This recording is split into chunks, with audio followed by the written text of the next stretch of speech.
Sean, we're going to look now. We did mention on a couple of shows, and it has been an ongoing topic. I know we mentioned the newsletter on one of the podcasts earlier this week, and the listeners, I would highly recommend to head on over and sign up for the free RotoViz newsletter if you haven't already done so. But Curtis had some conversation in that, but talking about the staff, the RotoViz staff Underdog draft that has been ongoing, and this is the one where we're talking about Shawn not drafting a wide receiver through 3 rounds, going running back to start. And Michael Dubner's piece up on the website talks about it had surprising twists and turns with Mr. Zero RB going 0 wide receiver.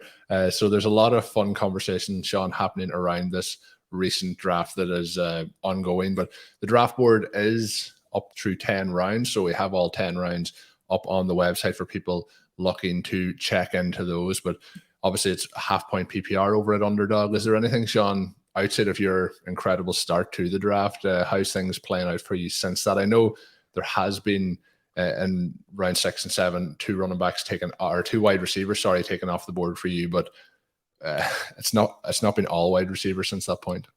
Right. And so I think then the even trickier element was that I didn't select a wide receiver in round 4 or 5 either, because came back with TJ Hawkinson and then Justin Herbert. And the Herbert selection was a little bit odd. I think I was looking to see where some of these other quarterbacks would go, and just to build out a little bit of a different roster, since it was going to be so unique anyway. But then round 6, Juju Smith-Schuster. Round 7, Kadarius Toney. Coming back in round 8 with Russell Wilson. Round 9, Albert Owen. Round 10, Kareem Hunt. So the issue here is just that the wide receiver value was terrible throughout these rounds. Now, I think that Tyler Boyd in round 8 would have been a possibility. One of the things that was happening is that I would take a player sort of close to the turn here, and then Michael Hitchcock would have 2 picks at the turn, and invariably he would take sort of the top guy on my board, which is something that you do expect. And at the same time, it's always interesting to see sort of like minds on some of those players at that point. But one of the things that we're looking at here, and when you get behind in a draft, or you get in a situation where you're using a different construction than you usually use, and then you're going to have a position that you need to fill back in, the thing that I always recommend to people is don't chase, right? Because we see so often in these situations where someone then has a position that they're weaker at, and they're thinking, okay, well, now I'm going to balance my roster out by picking that position through this next grouping, even if the board is flat there or the values are poor there. One of the things that I like to do in those events is actually finish out the positions that I'm already strong at with even more strength, if that's what people are sort of pushing the draft in the direction of, right? So I like the value of Russell Wilson to go with Justin Herbert. You can have just the 2 QBs that way, and you're going to have high-end QB production. So with the 3 running backs to start, you're thinking, okay, running back scoring is going to be very good. You need to have the health if you're going to take that risk on the running backs. We know that was one of the problems, is that you're building a lot of downside into your roster through the running back injuries.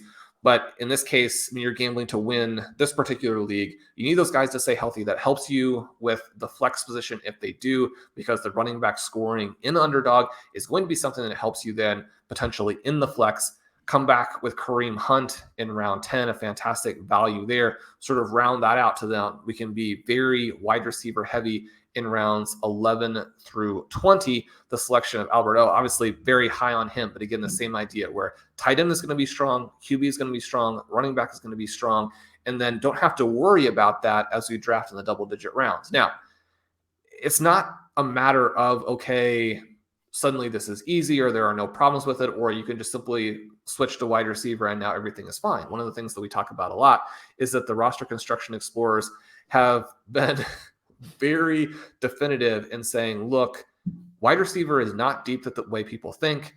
These areas that the running back heavy drafters are trying to select wide receiver, those are actually wide receiver dead zones. And so you know that in some ways you're drafting against what history is telling you, but you do want to have an approach then that balances out. One of the things that is kind of weird, and we do see from drafters, is that they start heavy at a particular position, but then in the end, their whole team is balanced. Whereas what we obviously want to do is if you have a heaviness in the early rounds, that has to be balanced out by them being very light at that position overall and very heavy at the position that you don't have enough players from in the high leverage rounds. And so you want to be light in terms of total number of running backs, very heavy in total wide receivers. Obviously, then in rounds 11 through 20, I'm almost exclusively wide receiver. And one of the things that we talk about from time to time, Colm, and I think is important or is fun, is that we have these structures that we know work. They're our usual approach. We use them in most of our drafts, but you do have a handful of guys who don't really fit your structure that you like. And you can't just shoehorn them into a structure that doesn't work because it breaks the structure. But if you have some drafts where you've gone against your normal tendencies, then you have this fun opportunity to go back through and pick those players that you like but don't get because they don't really work for you. And so I have a whole bunch of them in rounds 11 through 20. And the idea here that we've talked about a little bit is just getting exposure to some of these players.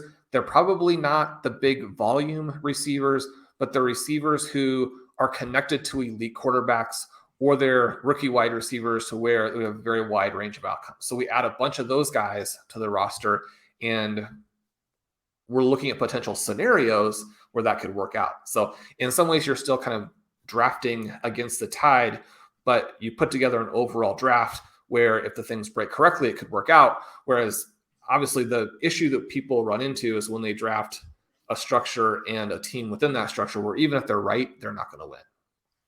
One of the things that I think that is interesting watching you do this draft, and I know with us drafting in the past many times and, trying to see what different structures, it's not just a case of we only want to go 0 RB in every single draft. And again, this is another example of go in a different way depending on the draft position and how the draft falls. But what are some of your key takeaways from, starting off with 3 running backs and this, not having any wide receivers in those first 5 rounds in this draft scenario? How are you looking at approaching it moving forward over the coming months? Is it the case that you think this is going to be one of the only drafts that start this way, or do you think you're going to have more that might be tailored in this direction? Well, I was thinking there might be a few more. One of the things that we do see in the RotoViz Underdog Roster Construction Explorer, which will be coming out within the next week or so, might even be out when this episode releases, but definitely soon, is that a running back start was very effective in this half PPR format last season. Now, the flip side of that is that running back was much more effective overall last year than it has been historically, in part because the round 2 running backs were so awesome. And in most seasons, when you add that second running back to the first round exposure, it knocks down your overall win rate. So I think there's going to be this potential rush to get the 2 running backs within the underdog format because it was so effective last year, and kind of miss the fact that some of that is unique to 2021. Now, not all of it, but some of it is. At the same time, I think that we're going to like the round 2 and round 3 running backs again this season. And I think there's going to be, especially if you have a pick in the second half of round 1, there's going to be the temptation to potentially go wide receiver, running back, and then proceed from there. Now, there are some issues with that as well, but it'll be interesting because one of the things that I've been caught up in so far is just that if you have a pick in the top 2 or 3, and I've been fortunate enough to have a lot of those, so that's, you can go through an entire draft season and not have too many of those top picks. But the best players coming back almost always have been running backs. And that's tough because you don't necessarily want to stack more running backs on top of your Christian McCaffrey or Jonathan Taylor. But if you're sitting there and all of the guys that you look at as being true difference makers are gone, all of these guys that you think could hit 18 to 22 points per game are gone, and you're looking at a DeAndre Swift or you're looking at a Saquon Barkley, then it's very difficult not to take those players because, as Pete said on the show earlier this week, you're looking at those guys as potential top 5 guys. That's why you would take them there. You don't take running backs there to get, your 16 EP a game with a team profile or a talent profile, we're like, I don't think that guy is going to add 3 or 4 fantasy points over expectation hardly ever. Maybe once in his career, he has some kind of a crazy season where the touchdowns fall right. But mostly I'm looking at a 16 EP guy and also a 0 FPOE guy.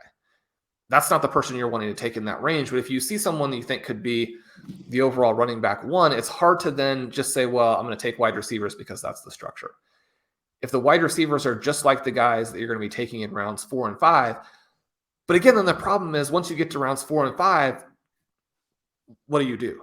Right? Because if you're in a wide receiver heavy draft, those players are also gone. And so that's why we talk so much about you've got to draft in the opposite direction too. You've got to have a really good understanding of what it's going to cost you. One of the reasons that I think the elite QB is so popular right now is that it's not so much people are saying, okay, well, these elite QBs are going to win us our leagues and we're okay taking them in round 5, but people are looking at the wide receiver in round 5, the wide receiver in round 8, saying those guys are so similar that I would just as soon make that switch where I'm going to go ahead and take the QB that I think actually is going to outscore by more than that difference at wide receiver, and I'll just take the wide receiver in round 8.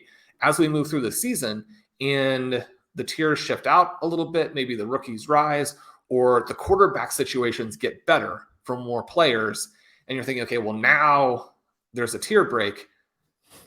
Some people are going to stick because they're going to say, well, look, these are the ADPs that are established. This is the strategy that's been established this season. I'm going to keep going with that. And then some drafters are going to say, look, that's the reason for that was not just because that's what ADP is. The reason was because that was the trade-off that really worked in that draft. It no longer works. And so I'm going to go in the opposite direction. So I think that part of it will be interesting.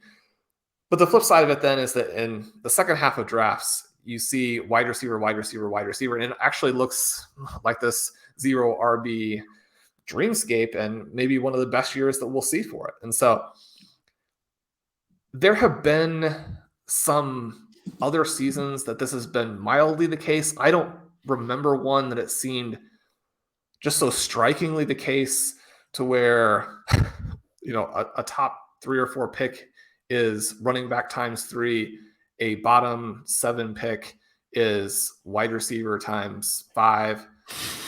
We'll see if it develops like that. I don't think that it will, because obviously you're talking about some very specific guys, but this is too, why I think that, we had the talk with Pete about diversification and portfolios and exposures. The specific players who are available do matter, right? And you look at the profiles of those guys and you work through, well, how could they get to a 22 point per game season? How could they get to a 24 point per game season? What do we know about them?